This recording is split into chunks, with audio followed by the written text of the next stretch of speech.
Welcome back to Yoga Therapy with Ashley. Today's video explores something that often goes unspoken in healing spaces. What happens when a safe, loving relationship finally arrives, but the nervous system doesn't know how to receive it? Many people who grew up in abusive, unpredictable environments unconsciously learned that love is conditional, volatile, or has to be earned. Emotional chaos became familiar. And so when a secure relationship shows up, one rooted in respect, care, and consistency, it can feel unfamiliar, even threatening. In a secure relationship, love is offered without manipulation. Support is given without being asked. There are no games. There's no silent treatments, no threats to leave over small disagreements. But for someone who's spent years in survival mode, this kind of love might trigger confusion or mistrust. Questions may arise like, is this real? What's the catch? Do I even deserve this? These can be nervous system responses, not always evidence that something is wrong. The body is simply reacting to a new experience that doesn't match old patterns. We are biologically wired to look for danger because from an evolutionary perspective, detecting threat is what helped us to survive. And if you experience trauma in your formative years, your brain, hormones, and nervous system developed in a way that prioritized protection over connection. That means your neural pathways, the actual wiring in your brain, may have been built to keep you alert to threat, but not open to love. Even now, long after the danger is gone, your thoughts may still travel the same well-worn pathways that once kept you safe from emotional or physical harm. So when love feels calm, consistent, and patient, it may not register as being safe. It might register as just being unknown, and the unknown can feel terrifying to a trauma-trained brain. When we perceive something as threatening, even if it's not, our brain floods the body with cortisol, a stress hormone that prepares us for fight, flight, or freeze. Over time, this becomes our default setting. So when someone safe enters our life, we may not feel relaxed. We may feel restless, suspicious, or like we need to leave. Our body is already halfway out the door before we've even had time to assess whether there's truly danger.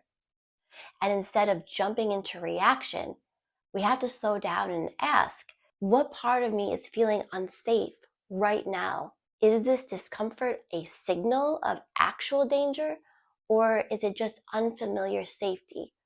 What would it look like to stay just a little longer before I run? This kind of pause can interrupt the automatic wiring and open a window to choose a new response, one based on the present, not the past. Here are some common signs someone is learning how to receive love after trauma. Apologizing for being sick, tired, or triggered. Struggling to accept help. Feeling emotionally overwhelmed when they're cared for. Assuming love must be earned through overfunctioning. In a healthy dynamic, these moments are met with grace. A secure partner will be patient. They'll reassure you. They'll stay calm when you're not. And they'll say things like, you rest, I've got it, and nothing's wrong, I'm still here.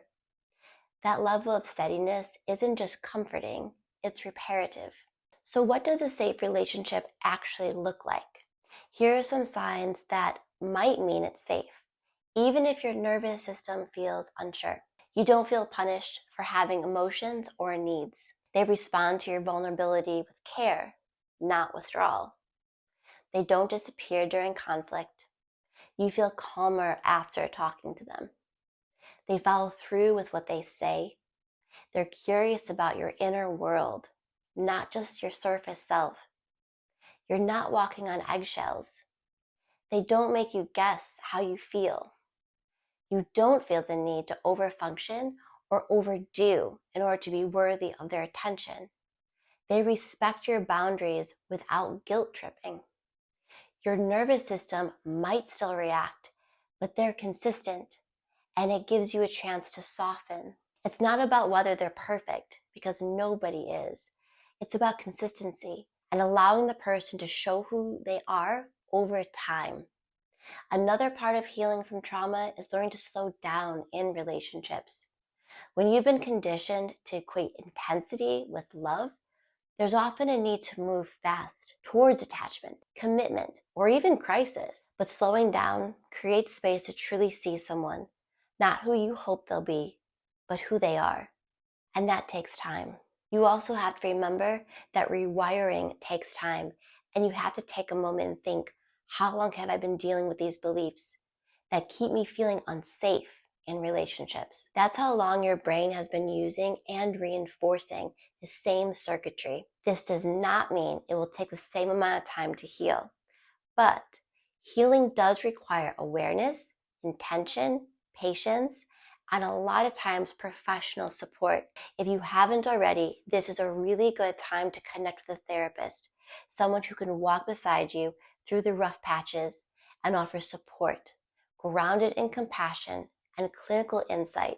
Receiving safe love often brings up old wounds. A skilled therapist can help identify patterns that might be influencing your reactions. They can offer tools to navigate emotional discomfort and support you in building the capacity to experience secure and reciprocal love. The nervous system may not fully trust what feels good at first. It may brace for loss, betrayal, because in the past, it was always preparing for the worst. But with consistency and with patience, the body will begin to soften. The defenses will start to lower, and love starts to feel less like a threat over time and more like home. Healing includes relearning what love is, not the version that was modeled in chaos or abuse, but the version that is calm, generous, patient, and reciprocal. This kind of love does not ask for perfection. It invites presence. It doesn't demand performance. It offers partnership. And yes, it is allowed to feel uncomfortable at first, but discomfort doesn't always mean a red flag. It could mean a new version of you is forming, one that recognizes and receives love that is truly safe. If this resonated with you, consider subscribing for weekly videos that blend therapeutic insight with mind-body practices to support emotional well-being. New videos drop every Friday. I'll see you next time.